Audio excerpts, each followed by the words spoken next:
Hello everyone. It's James again. And before I start today's video, I just want to quickly say, all work in this video contains 100% original content of and by myself, James Smith, otherwise known as Bgood 4000, and was uniquely created with NAWMAL software, by myself, James Smith. As I purchased commercial rights from NAWMAL to produce my unique and original video with this software. Commentary is uniquely my own thoughts, feelings, and expressions. Now that I have that out of the way, I do hope your day is going way better than fantastic. And your journey to self-betterment is going way better than fantastic as well. Today I wanted to continue this journey of providing tools, or at least things to think about, so you can build up your self-esteem. Especially if you have been the victim of narcissistic abuse. No matter if you were raised by a narcissist. No matter if you dated or married a narcissist. And no matter if you had one of these entities as a so-called friend, co-worker, or boss in your life. The narcissist's goal is to erode you down to nothing. So you can't bloom and become the person that you were meant to become. They literally want to stop your life's mission. So yes, avoiding them is key. Spotting them early is very, very important. But we also must become the best people we can be as well. Now, that doesn't mean perfect. Because sadly there are lots of these dating gurus out there that make you feel like a loser if you don't have this or you don't have that. Look, we live in a tough world. And life can be even more tough if you try to have relationships with people that just care about your money, or your house, or your family inheritance, which is the main point of this video, and how you can build up your self-esteem.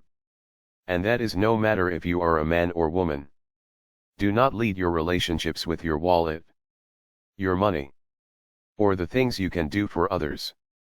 I know. It feels great doing nice things for others. Buying something for them you know they want or need. But the simple truth is, it takes a while to get to know someone before you should even think about doing such things.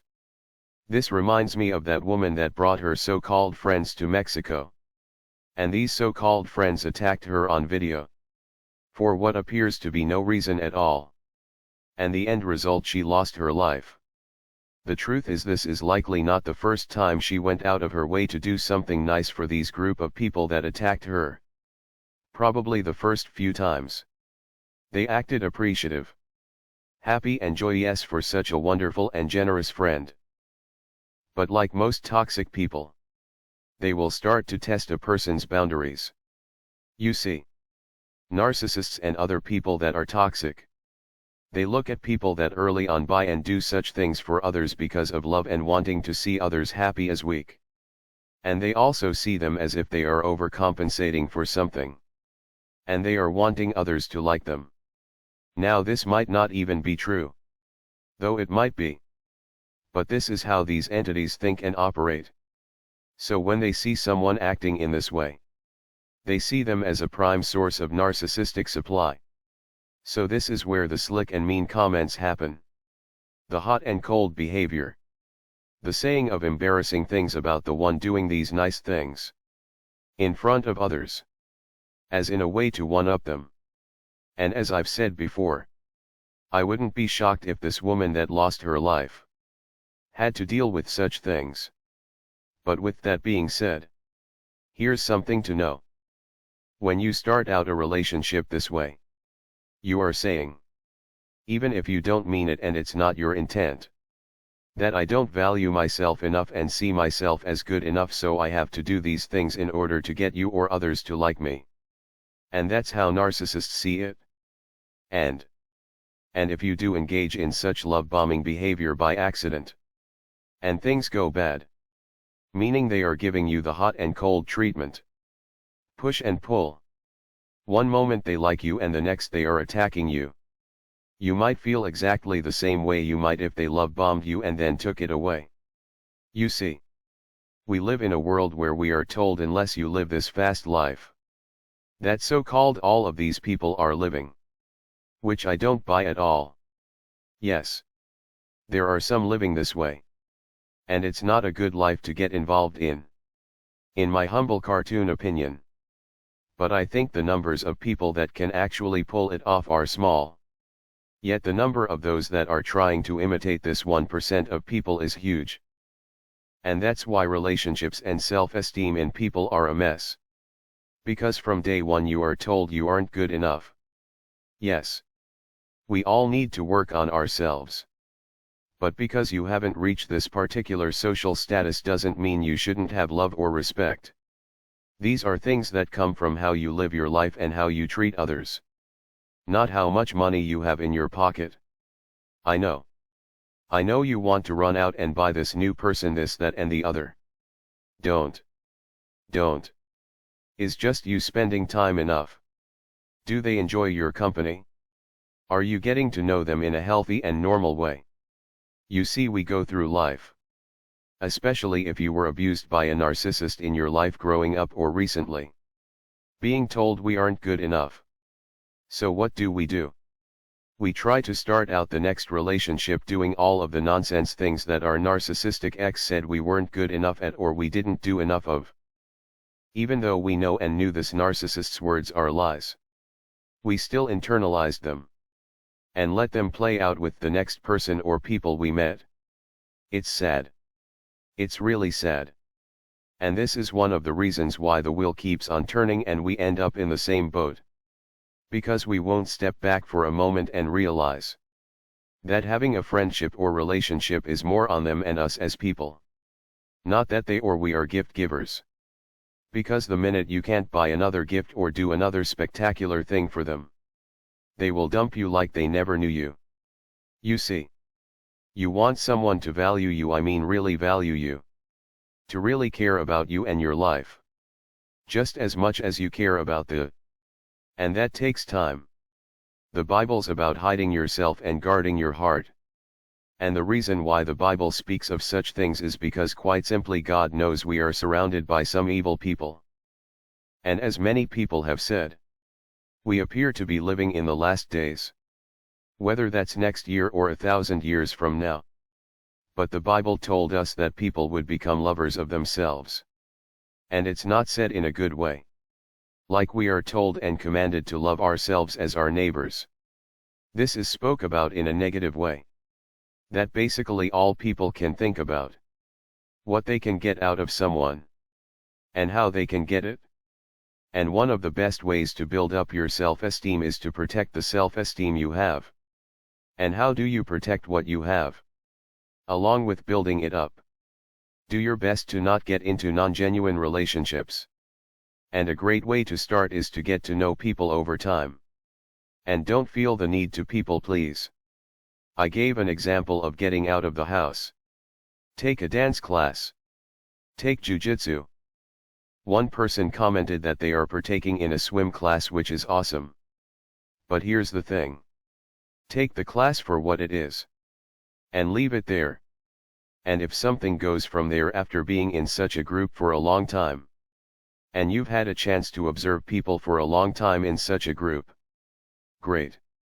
If not, no big deal.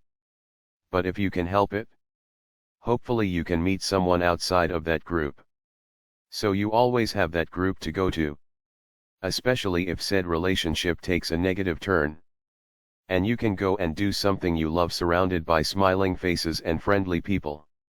Which can help protect your self-esteem. So it doesn't drop. So it doesn't go down. And so it can go up even further.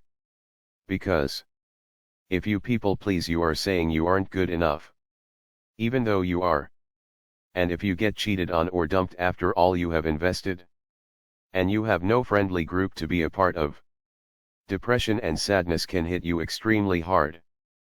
Think about the woman that lost her life in Mexico. With her so-called friends attacking her. Let's say she survived it. Which I totally wish were the case. But let's say she did. And let's say she didn't even need to go to the hospital.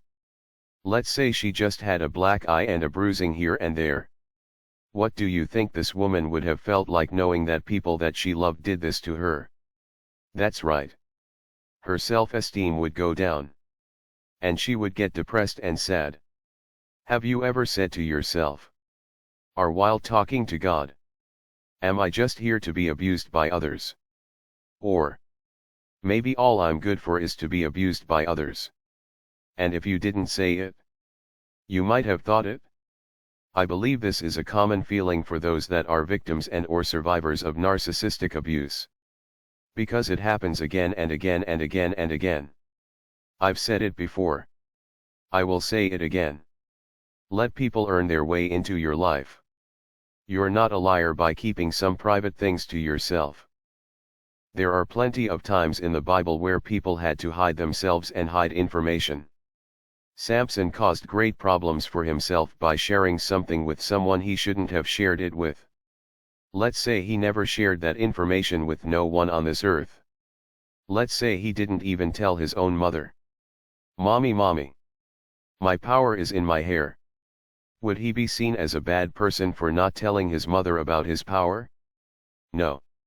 He wouldn't be a bad man for keeping such information secret. Because that is something that was between only him and God.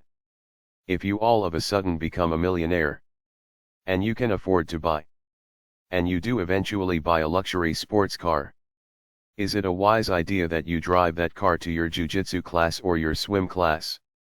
You want people to like you for you. Not because they think they can get something out of you. Now here's the thing. Depending on how you look at it, it might be wise. Because then you can see how others treat you just because you have an expensive car. Are they now asking for loans? Or treating you extra special? Which they shouldn't be. But for me, I would err on the side of caution. If I had such a car, I would only let certain people see it. Because not everyone needs to know your status as a millionaire. Not everyone needs to know what you are capable of. It's kind of like the warrior type that has a job as a simple gardener. No one knows that person is highly skilled and trained. Nor do they need to know. Because it serves no purpose for them to know. Now will this master break this rule at some point to possibly take on a worthy student? Maybe. But they let this student earn their way into their life. I guess what I'm trying to say is, don't give your self-esteem away. Because when you lead with your wallet or purse, or whatever you want to call it, usually, there's a narcissist on the other end of that good deed you are trying to do. Now when you do find someone that you do want to let into your life, you will find they won't require and not care you are doing this or buying that. They will care that they are simply with you. That they are with a real and genuine person. Yes. Self-esteem comes from yourself. Hence the term self-esteem. But to ignore the fact that narcissists and other toxic people are masters at bringing people to dark places in the words of a self-admitted narcissist would be foolish. So please, you stand a better chance at having more normal and healthier relationships.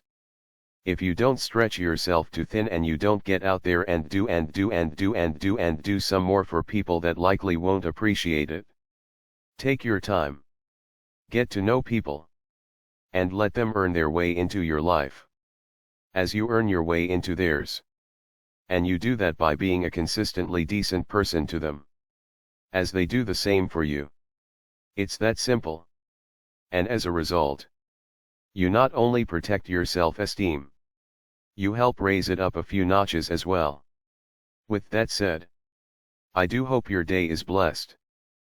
And until next time, bye for now. And be good to yourself.